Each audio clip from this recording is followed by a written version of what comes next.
बिस्मिल्लाहिर्रहमानिर्रहीम। जी दोस्तों, आज की इस वीडियो में हम डिस्कस करते हैं पूरी की पूरी टेंसेस को कि एक टेंस हम दूसरे टेंस से कैसे पहचानेंगे, कैसे हम ये कहेंगे कि ये प्रेजेंट है, ये पास है या ये फ्यूचर है, ये प्रेजेंट इंडेफिनिट है, ये पास्ट इंडेफिनिट है और ये फ्यूचर इंडेफिनिट है, ये प्रेजेंट कंटिन्यूअस है, ये पास्ट कंटिन्यूअस है और ये फ्यूचर कंटिन्यूअस है।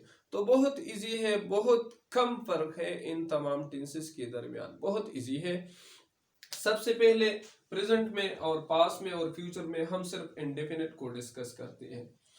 जब हमारे साथ सब्जेक्ट हो और सब्जेक्ट के बाद वर्ब का पास्ट फॉर्म यानी सिंपल फॉर्म हो, मिसाल के तौर पर आई प्ले, अगर ऑब्जेक्ट हो या ना हो, ऑब्जेक्ट जो है वो जरूरी नहीं है। आई प्ले, तो ये प्रेजेंट इंडेफिनिट टेंस होगा।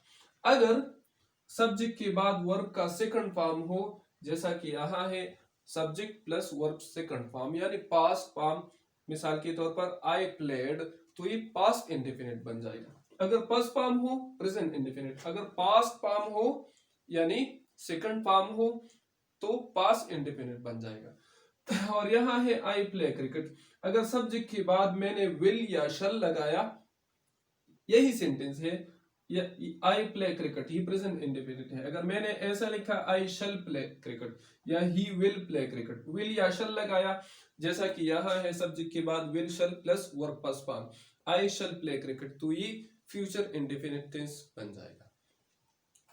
कंटिन्यूअस टेंसेस जो है, कंटिन्यूअस टेंस, इन तीनों टेंसेस में वर्ब का प्रेजेंट पार्टिसिपल फॉर्म जो है वो इस्तेमाल हुआ है। इसमें भी वर्ब के साथ आईएनजी है, पार्टिसिपल फॉर्म है, इसमें भी है और इसमें भी। लेकिन फर्क सिर्फ जो है वो ऑक्सिलरी का है। इसमें सब्जेक्ट के बाद हम इज आर एम लगाते हैं, फिर वर्ब के साथ आईएनजी प्रेजेंट पार्टिसिपल फॉर्म लगाते हैं। मिसाल के तौर पर आई एम प्लेइंग क्रिकेट, आई के बाद हमने इज आर एम से एम लिया और उसके बाद प्लेइंग प्रेजेंट पार्टिसिपल फॉर्म लगाया, तो ये प्रेजेंट प्रोग्रेसिव यानी प्रेजेंट कंटिन्यूअस टेंस बन गया। अगर इस आर एम इसके बजाय हमने वाज वर्ब लगाया, तो वाज वर्ब पास्ट कंटिन्यूअस का पहचान है, तो ये हमारे साथ बन जाएगा past continuous, I was playing cricket, या दे वर प्लूरल के साथ हम वर्ब लगाते हैं, दे वर प्लेइंग क्रिकेट। इसी तरह अगर ये इज आर एम और वाज वर्ब की बजाय अगर हमने विल बी और शैल बी लगाया, तो ये फ्यूचर इंडेफिनिट टेंस बन जाएगा। मिसाल के तौर पर आई शैल बी प्लेइंग क्रिकेट, अगर आई एम प्लेइंग क्रिकेट तो प्रेजेंट कंटिन्यूअस, प्रेजेंट प्रोग्रेसिव। अगर आई वाज प्लेइंग क्रिकेट तो पास्ट प्रोग्रेसिव, पास्ट कंटिन्यूअस। और अगर हमने शैल बी लगाया, आई शैल बी प्लेइंग क्रिकेट, तो फ्यूचर प्रोग्रेसिव या फ्यूचर कंटिन्यूअस टेंस जो है बन जाता है। इसी तरह परफेक्ट टेंसेस भी है, बहुत ज्यादा इजी है। परफेक्ट टेंसेस बहुत ज्यादा इजी है। जो भी परफेक्ट टेंस हो तो इसमें हम वर्ब का थर्ड फॉर्म यानी पास्ट पार्टिसिपल फॉर्म जो है वो लगाते हैं। इन तीनों में हम पास्ट पार्टिसिपल फॉर्म लगाते हैं, लेकिन पर जो है वो सिर्फ ऑक्सिलरी का है, सिर्फ ऑक्सिलरी जो है वो चेंज होता है।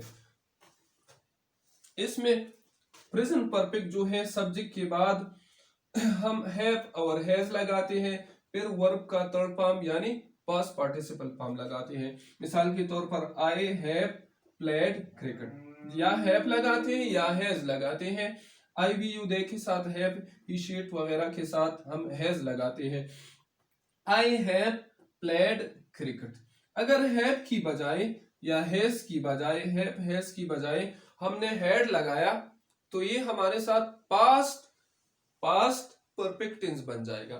आई हैव प्लेड क्रिकेट, वर्ब का थर्ड फॉर्म तीनों में होगा, I have played cricket present perfect tense. I had played cricket, तो ये पास्ट परफेक्ट टेंस। और अगर हमने हैड या हैव हैज की बजाय विल हैव या शल हैव लगाया और वर्ब का थर्ड फॉर्म यानी पास्ट पार्टिसिपल फॉर्म लगाया, तो ये हमारे साथ फ्यूचर परफेक्ट टेंस बन जाएगा। जैसा कि सब्जेक्ट के बाद will shall have plus verb का थर्ड फॉर्म पास्ट पार्टिसिपल, मिसाल के तौर पर आई शल हैव प्लेड क्रिकेट, तो ये हमारे साथ फ्यूचर परफेक्ट टेंस बन जाएगा। प्रेजेंट में हम हैव लगाते हैं, आई हैव प्लेड क्रिकेट, पास में had, I had played cricket, और फ्यूचर में शैल हैव या विल हैव लगाते हैं, आई शैल हैव प्लेड क्रिकेट, तो ये हमारे साथ फ्यूचर परफेक्ट टेंस। इसी तरह परफेक्ट कंटिन्यूअस टेंस जो टेंसेस जो है वो भी इसी तरह है। अगर प्रेजेंट परफेक्ट कंटिन्यूअस हो या पास्ट परफेक्ट कंटिन्यूअस या फ्यूचर परफेक्ट कंटिन्यूअस, तो इसमें बस यही फर्क है कि हम प्रेजेंट परफेक्ट कंटिन्यूअस में सब्जेक्ट के बाद हैव या हैज लगाते हैं, फिर बीन लगाते हैं, हैव बीन या हैज बीन हम लगाते हैं, उसके बाद वर्ब प्लस आईएनजी लगाते हैं, और उसके बाद ऑब्जेक्ट और फिर सिंस या फार लगाते हैं। सिंस जो है वो स्पेसिफिक टाइम के लिए, फार ड्यूरेशन के लिए, और उसके बाद हम टाइम लिखते हैं। मिसाल के तौर पर I have been playing cricket, I have been playing cricket since morning. जब हमने हैव बीन लगाया तो ये हैव बीन जो है ये प्रेजेंट परफेक्ट कंटिन्यूअस का पहचान है, हैव बीन। अगर हैव बीन के बजाय हमने हैड बीन लगाया, आई हैड बीन, जैसा कि यहाँ हैव बीन लगता है, हैव बीन और हैज बीन ये आता है प्रेजेंट परफेक्ट कंटिन्यूअस में, और यहाँ पास्ट परफेक्ट में हैड आता है पास्ट परफेक्ट में, तो इसी तरह पास्ट परफेक्ट कंटिन्यूअस में हैड बीन आता है, तो यहाँ भी हम हैड बीन लगाएंगे। प्रेजेंट परफेक्ट कंटिन्यूअस में हम हैव बीन लगाते हैं, I have been playing cricket. Past perfect continuous में हम हैड बीन लगाते हैं, I had been playing cricket since morning. और फ्यूचर परफेक्ट कंटिन्यूअस में हम लगाते हैं विल हैव बीन या shall have been, I shall have been playing cricket since morning. बस यही फर्क है टेंसेस के दरमियान, बहुत इजी है। इंशाल्लाह इस पर एक और क्लास भी हम लेंगे, और इसके साथ साथ उर्दू का जो पहचान है वो भी हम बताएंगे कि वो उर्दू के कौन कौन से जुमले हैं। जैसा कि हमने टेंसेस का सिलसिला शुरू किया, इससे पहले भी जो वीडियो है इसमें हमने एक एक टेंस करके सब तफसील के साथ जो है वो इंग्लिश को, उर्दू से इंग्लिश को हमने चेंज किए हैं जुमले और कन्वर्ट किए हैं। अगर कोई भी सवाल हो आपको तो आप जो है कमेंट सेक्शन में पूछ सकते हैं।